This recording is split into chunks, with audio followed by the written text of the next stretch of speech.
Samantala mga kaibigan, kanina po ay nakapanayam po natin ang tourism officer ng Santa Barbara, Iloilo at alamin po natin ang mga naging paghahanda ng Santa Barbara para sa selebrasyon ngayong araw.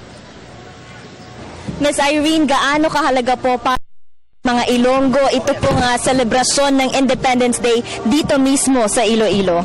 Miss Vivian, ito ay isa sa pinakamahalagang araw sa buong lalawigan ng Iloilo, lalong-lalo na po sa bayan ng Santa Barbara, ang national commemoration ng 117th year ng Philippine Independence. Paano po natin pinaghandaan itong malaking araw na ito?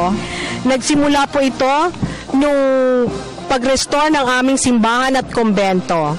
At kasunod na roon ang maraming proyektong dumating sa bayan na ito. Ma'am, 50 million pesos po ang po i-restore itong Santa Barbara Parish Church na isa pong makasaysayang lugar. Can you tell us ano po yung mga pagbabagong ginawa po dito? Nilinis po ang buong simbahan, especially po sa mga materials niya, yung mga bato, yung wood, limestones, coral stones, nilinis po lahat yan. Tapos ni-retrofit po yung mga columns, parang lalong tumibay po ito. Tapos pinalitan po yung roofing at saka nilagyan ng ceiling. At saka po yung church collections po ay kinonserve din. Alam nyo, napakaganda po nitong Santa Barbara Parish Church and doon po sa pictures nakikita ko color black and ngayon po nakikita po natin dito na talagang mukhang bago na po itong ating simbahan.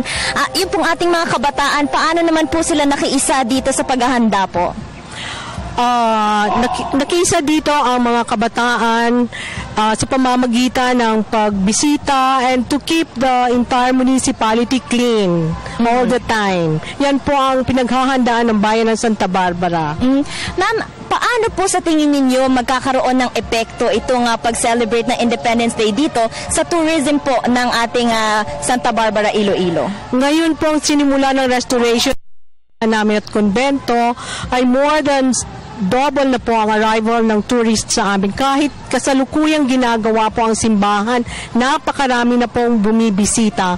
And probably after today, mas marami pa kaming ma-expect na visitors coming from all over the Philippines and also abroad. Well, para sa kaalaman po ng ating mga kababayan, bukod po dito sa Santa Barbara Church at dito po sa Victory Plaza, ano-ano pa po ba ang mga pwedeng pasyalan dito po sa Iloilo? Ang oldest golf course po sa Pilipinas ay nandito rin sa Santa Barbara, the Iloilo Golf and Country Club. Marami po kaming historical the site of the original Cry of Santa Barbara, the monument of General Martin Teofilo Delgado, our Victory Plaza.